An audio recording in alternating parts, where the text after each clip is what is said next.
Welcome, everyone, to the post-game edition of VOM Live, presented by the Voice of Morgantown Network. I'm your host tonight, Rush Bishop. Thank you for joining me, as always, and we are coming off a Mountaineers victory against Campbell. I'll tell you what, it didn't feel much like a victory. The Mountaineers are 2-0, but these past two games have been, well, a little tough to watch, especially this game that we just watched. If I was just a casual fan and there was no scoreboard in this game, maybe besides a little bit at the end there, I probably would have said Campbell would have won this game. And credit to them. This isn't a bash Campbell episode. Clearly, we heard it all game, how they were able to compete against Wisconsin, that the score wasn't indicative of that game. They're want to play tough competition. So we'll see how they end up for the season, and credit to them for playing and being ready to go. But at the same time, two things can be true. And for West Virginia themselves, they cannot play the way that they just played and expect to have success in the Big 12. So listen, I know it's a new coach, a new system, new players. Trying to get all that to gel takes time. They were talking about it on the broadcast where Ross Hodge said it could take 10 games to really get this to the way he wants it to be. And fine, I understand that. But here's the issue with that is the first 5 games I get. Like, you're out with 2 of your potentially, I'll say, top 7 players. Maybe by the end of the season, both those guys are starting, and Chance Moore and Jackson Fields. And we know Chance Moore will be a starter, when he's able to play. Eagle staff, I mean, looked better in the first half there, but he also kind of disappeared there. He's definitely a guy that needs to be coming off a bench when momentum's a little needed, drill a couple 3-pointers and get back on the bench. He's a specialist, nothing against the guy. He's clearly a capable basketball player, but this is Power 4 basketball, Power 5 basketball, and it's just a different animal. So obviously there are going to be adjustments made to the starting lineup of this team, and we need that ASAP. The thing about it is in this first slate here, right, we got a bunch of bye games, right? We got Lehigh on Sunday, and then, of course, Pitt Thursday, which isn't a bye game. That's a backyard brawl hardcourt edition that is, a lot of bragging rights, regional glory goes into that game. And a win there would obviously calm the nerves or our anxieties right now. You have Lafayette after there. Basically, you have, I'll say, through the Thanksgiving tournament to get this right, because you don't want to be in these bye games where you fear losing, right? It's okay. You need 10 games to get this right, to get this going. But you mess around in these first couple games here, next thing you know, okay, you get it right, in Big 12 play, but then you're jeopardizing March Madness, right? The committee's going to look at these games. So, yeah, okay, it takes time to put this together. I get it, but it needs to look a little bit better than this. And I mean, and this goes to show, I know we were excited about the not-so-secret scrimmage against Maryland and some of the preseason action. If that hasn't made that where that means absolutely nothing at all, I mean, then, we just can't put so much weight into games that don't count. I mean, yes, you want guys to do well, feel good, but they don't matter at all. So moving forward, if it's not a game that matters, no more weight on it. It really doesn't matter at all. So a couple things that are a concern, right, is consistency, right? Opening the game, closing out the first half, starting the second half. You go in these spurts of like, okay, great offensive possession, nailed down a 3 there. Great defensive possession.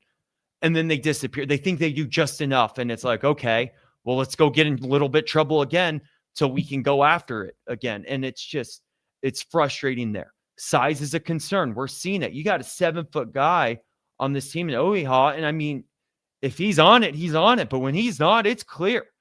And where Campbell was stayed in this game tonight is they were pushing the ball downhill. They were going after the rim every play. They noticed that weakness on this West Virginia team, and they exploited it. They didn't shoot really many threes. I mean, they were struggling with them early. They said, this isn't working, but we can attack the basket. We don't care if there's a 7-footer down. We don't care who's down there. We're going to go after it, and we're going to score down there, and they did. They did a great job of either scoring, drawing a foul, whatever they had to do to stay in this game, they did it. And if you're struggling against a team like Campbell, against, no offense, Campbell, clearly they're a decent game, 2 games in, decent team 2 games in, but you are going to struggle in the Big 12 with some of the best teams in college basketball. So it's got to get a lot better a lot sooner, right? This can get better soon. Obviously you have to win Sunday. That's a non-negotiable. You have to win your bye games. But Thursday against Pitt next week, a week from tonight, you got your ducks in a row. You figure out that game. We'll be feeling a lot better as West Virginia fans. Of course, we got to get through these first 5 games, get some of our players back too. Our roster will look, I'll say, dramatically different then. But, in the meantime, it is what it is. And you never know when guys are going to get injured either. So you can say, oh, when we have all our starters, when these players are healthy, this, that, and the other thing, there's no guarantee you're going to have that all season. And you have to be willing to adjust. Clearly, Ross Hodge has his hands full right now, and that's fine. But this will show the type of coach that we're getting here at West Virginia and show what we're in for this season, right? He's going to be here to stay for a bit. It would have to do something. It would have to be so bad for him to leave after a season, and we don't even need to discuss that. He's going to be here for a bit.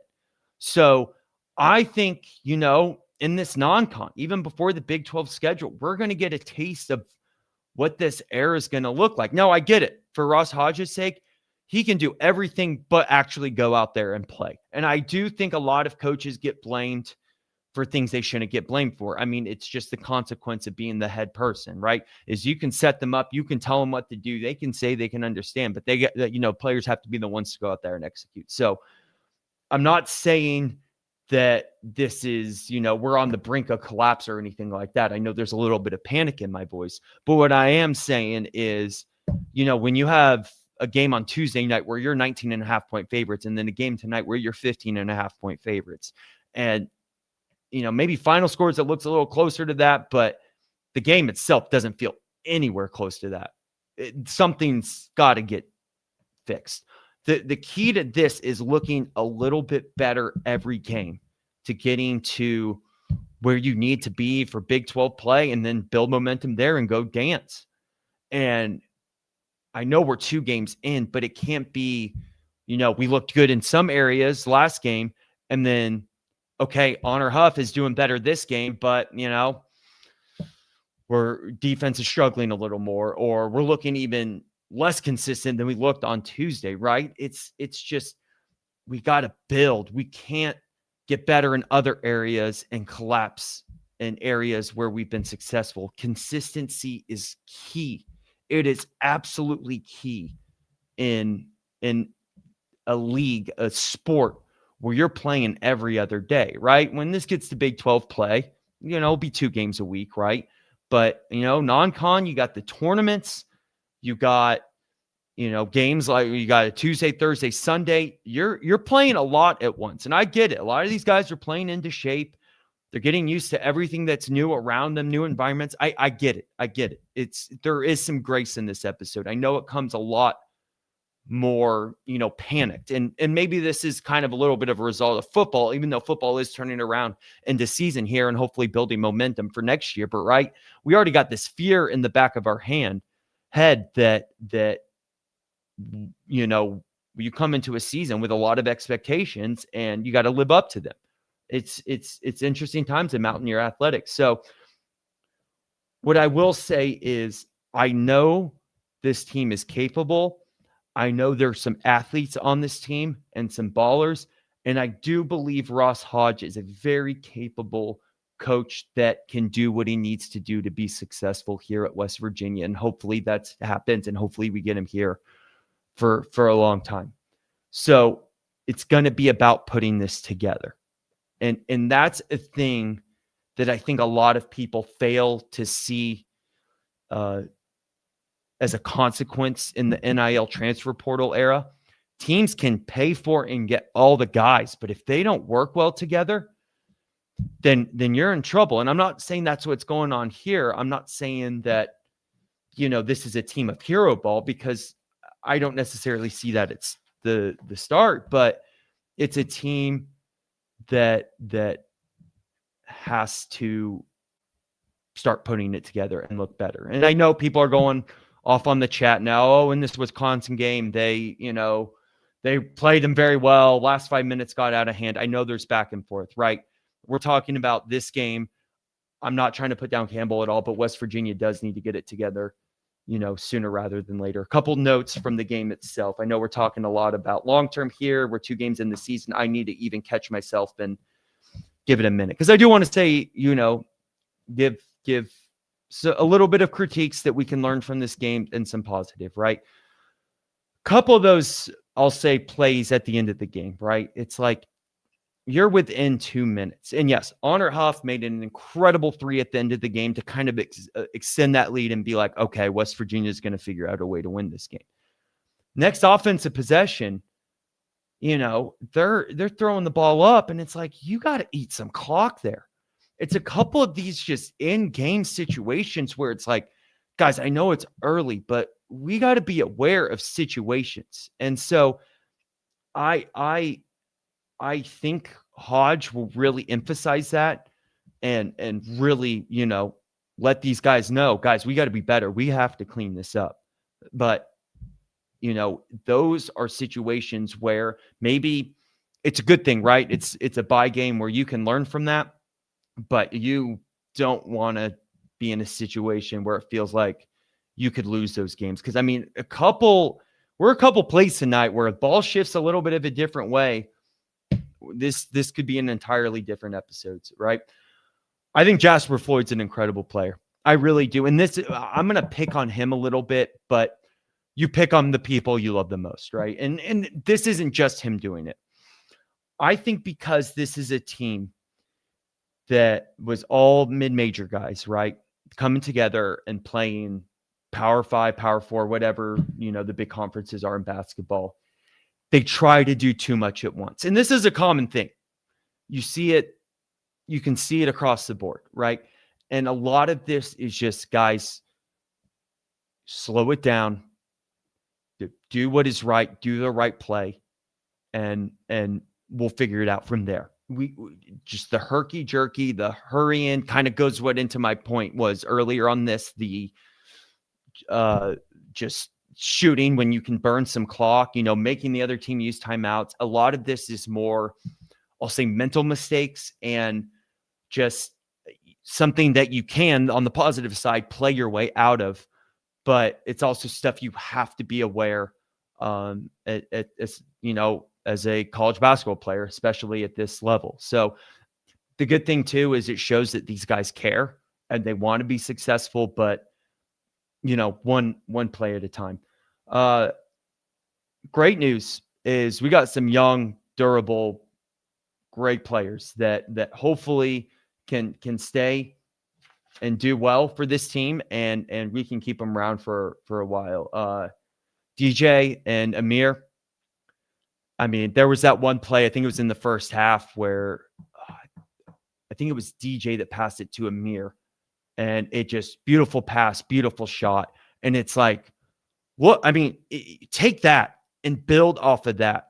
It gives you hope for the future, but it's like, okay, guys, like we have these flashes, we have these plays by younger guys, right? Our younger guys are very capable. Basketball is a sport where it doesn't always necessarily come down to age. Like, you got younger guys that can ball out and play. And I think there's a couple of them on this team that will be seeing a lot of time out on the floor this season, and they're true freshmen. And so gives us a lot of hope, right, for this season and hopefully the future. But reverse in, right, we get those flashes, we get those plays. All right, you just made a great play. Now go back on the defensive side and let's stop them. And then let's go do that again. I just didn't, going back to the consistency thing. You see something great like that, where it's a great play itself. It's a play that gives you a lot of hope for this team and the future. And then it's not really followed up by anything. And right now, that's the biggest struggle for this team. Again, these are all kind of the same issues and all kind of the same problems that just all kind of stack up on one another and are fixable as the season goes on. But if you don't nip it in the bud now, then it gets worse. So yes, I get it. 2 games in, a lot of people are going to be like, oh, you're already on Panic Mountain. Yeah, maybe. But I do think, we'll be good. I think the biggest issue this team has is their size and the ability to rebound. We cannot be getting out rebounded in by game. We cannot. We have to go in there and be aggressive. And look, I get it. Like, you have 1 7-foot player and then it drops from there. Don't get me wrong. But you have to be out there and be aggressive. And I get it. OBL wants to stay in the game. And sometimes you're going to have to let baskets go. I understand that. But you also you want to be aggressive down there, that, okay, you get a couple fouls here and there, but it's that they don't even want to drive out there, that they feel like they have to beat you by holding on to the ball. And then they're the ones that start making the mental errors because they feel like they have to do too much. It's a contagious thing, right? Instead of us feeling like we got to do too much, we got to do this, that, and the other thing, that you do the simple things, you do the foundational stuff, you go out there, play hard and be aggressive and don't get in our heads. And then the other team is struggling with those same issues. And so all in all, I to say I'm not concerned about these previous 2 games, I would be a liar. To say I'm overreacting at the same time might be true as well. We will be fine, but Sunday we need to start seeing something that can be built off, something that can give us a little bit of that momentum going into the backyard brawl. Because I know we lost the backyard brawl last year, and we had a fantastic season last year, but it's just something that really gives us as West Virginia fans that just momentum that we can take into the rest of the season. And, it would be good for the team, and I think it will alleviate a lot of our concerns. Again, this isn't the team we're seeing right now as the team it's going to look like in 5 games. I know Ross Hodge said, give me 10 games, and that's third of the season. I'll probably give you a couple games after you get your roster back, at least Chance Moore back, to get it together. 10 games might be asking for a lot. Basically, you have through Thanksgiving to get this right, going into late November, early December. And if it's still kind of looking like it is now, and you got a couple of the losses underneath your belt, especially to the power schools, and, these other bye games are looking close again, then some real big decisions might need to get made and some significant roster changes might need to happen.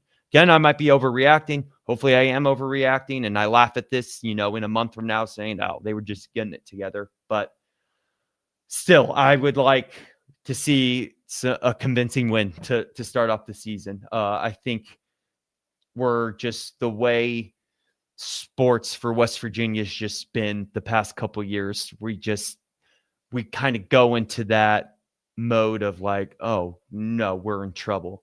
And we don't like feeling this way. We want to feel good again. We want to feel like it's the Bob Huggins era again.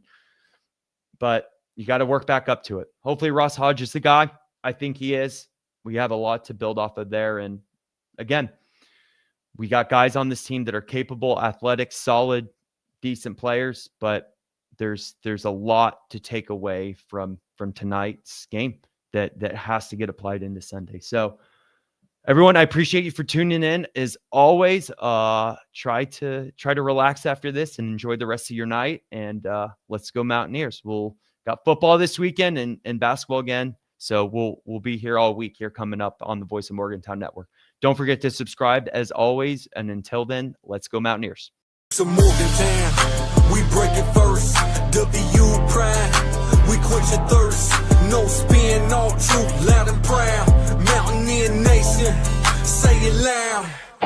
The Voice of Morgantown.